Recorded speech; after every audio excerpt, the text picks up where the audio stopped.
saya katakan tadi, modal sosial itu jaringan, network itu nanti ujung-ujungnya pasti trust juga. Untuk mengimbangi bahwa politisi muda ini tidak memiliki modal ekonomi yang cukup untuk dapat berperan misalnya di dalam kompetisi sejenis kongres dan sebagainya.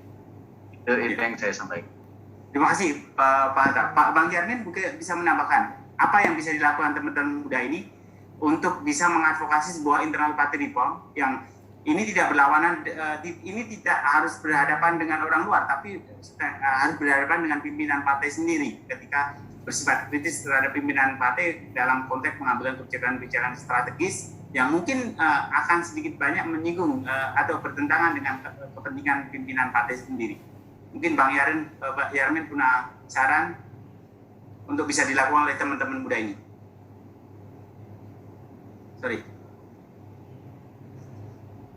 Kan kapasitas dan kapabilitas diri kita sebagai kader partai. Untuk itu kita harus memiliki upaya atau ikhtiar yang nyata untuk menjadi orang yang memiliki paling tidak 5 kualifikasi. 5 kualifikasi itu adalah kita menjadi manusia yang kaya dengan gagasan, yang disebut dengan man of idea. Ya, kita gagasannya hebat-hebat, terus cemerlang, menjadi konseptor, itu pasti disukai oleh elit partai dan juga disukai oleh kader partai, karena dari benak kita selalu muncul ide-ide dan gagasan-gagasan baru sebagai ideolog atau sebagai konseptor partai. Yang kedua, kita harus tampil menjadi man of pride, orang yang memiliki kemampuan menulis gitu ya. Tadi saya contohkan Nasir Jamil itu dia selalu punya opini, dikirim ke media lokal, nasional, dan dia kampanye itu pada minggu-minggu pertama setelah dia dilantik, sepanjang dia membuat tulisan itu sebetulnya kampanye dia. Jadi kampanye tanpa berbayar dia lakukan, malah dia dibayar gitu. Kalau tulisannya dimuat di Republika, di Serambi, di Waspada, di Kompas, itu dia yang dibayar gitu. Nah, itu kan. Kemampuan menulis itu adalah kemampuan skill yang dibutuhkan dalam era modern. Karena orang yang mampu menulis adalah orang yang mampu menuangkan buah pikirannya secara sistematis dan mudah dipahami oleh pembaca. Kira-kira seperti itu. Kemudian dia juga harus memiliki kemampuan man of speech, orang yang memiliki kemampuan ngomong ya.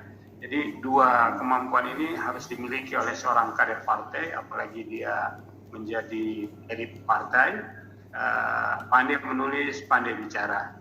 Kemampuan menulisnya seindah bahasa tulisnya, kemampuan menulisnya seindah bahasa lisannya. Itulah sebab di mana-mana selalu ada pelatihan-pelatihan yang berbarengan, smart writing dan public speaking. Itu kunci ya, supaya kita memiliki kapasitas yang lebih dari kader yang lain. Kemudian kita juga menjadi man of action, bukan hanya sekedar mengonsep, bukan hanya sekedar pintar ngomong, tetapi juga bisa mengeksekusi ya apa yang tadi digagas tadi itu.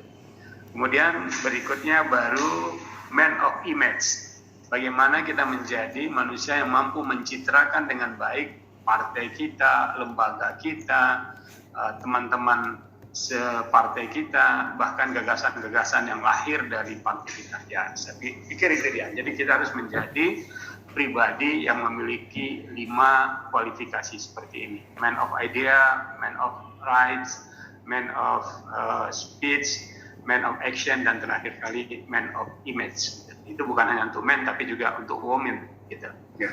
Berikutnya, untuk itu yang untuk pribadi ya sifatnya. Kemudian apa yang harus kita lakukan secara kolegial, ya kolektif kolegial sebagai anggota partai bersama-sama dengan partai, itu lakukanlah evaluasi internal melalui SWOT analisis. SWOT analisis ini tentu penting sekali untuk mengetahui kekuatan kita, kelemahan kita, peluang dan tantangan yang ada di sekitar kita. Ya, tadi sudah disinggung sedikit oleh Pak Hatta. Berikutnya, hitung dengan cermat. Kalau tadi Pak Hatta bilang modalitas sosial, kalau saya menambahkan lagi, selain modalitas sosial adalah modalitas kepartaian, apa yang ada. Lengkapi apa yang kurang, pertahankan dan tingkatkan apa yang sudah ada. Itu salah satu kuncinya. Ya, sangat filosofis kalimatnya, tapi ya itulah, kita setelah kita urut apa kekurangan dan kelemahan tadi, yang kurang itu kita lengkapi, yang sudah ada kita pertahankan dan tingkatkan. Yang ketiga, bikin blueprint atau yang kita sebut sebagai konsep perencanaan strategis untuk menang pada pileg, menang pada pilkada, bahkan menang pada pilpres. Itu harus ada perencanaan seperti itu. Jangan buat partai hanya sekedar bagaimana menjadi caleg saja, tidak pernah mengisi misalnya jabatan-jabatan politik di tingkat kabupaten kota, provinsi, bahkan nasional. Yang terakhir, yang ada saya kaitkan selalu dengan praktek bisnis, karena saya adalah orang bisnis, orang media. Rancang dan tingkatkan unique selling proposition. Saya ulang lagi, unique selling proposition, disingkat USP. USP partai ini tujuannya adalah karena kita lihat tidak ada orang yang membuat usaha yang tidak mencari pelanggan, pasti cari pelanggan. Kita juga gitu. Kita buat partai, tidak ada satupun partai yang tidak suka untuk menambah jumlah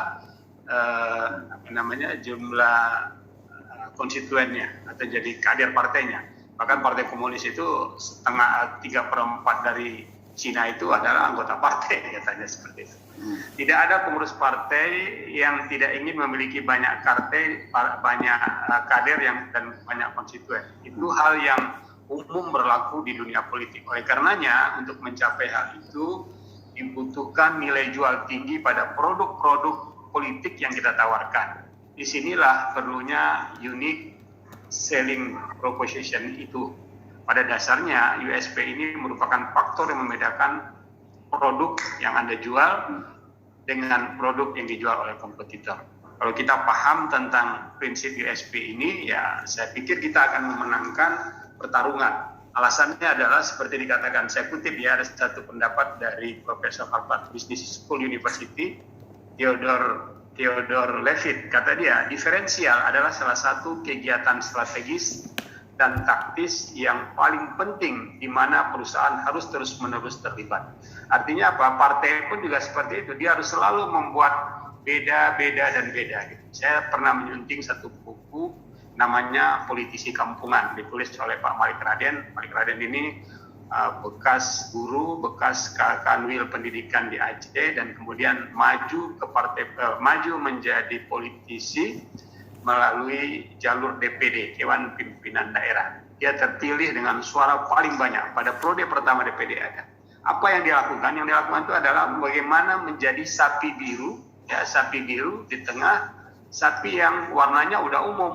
Sapi putih biasa, sapi hitam biasa, sapi coklat biasa, sapi putih campur coklat itu biasa. Tapi sapi biru kan tidak pernah ada gitu kan. Dia tampil menjadi sapi biru. Jadi di antara banyak populasi sapi, pasti yang dipandang orang adalah sapi biru. Artinya apa? Kita harus menjadi beda sekali dengan kebanyakan orang meskipun jenisnya sama. Gitu. Saya kira itu salah satu kata kunci yang penting untuk memenangkan pertarungan dan membuat kita menjadi sosok yang diperhitungkan di antara komunitas partai kita. Saya pikir itu, Mas Kaka. Ya, terima kasih. Terima kasih banyak, Bang Yarmin.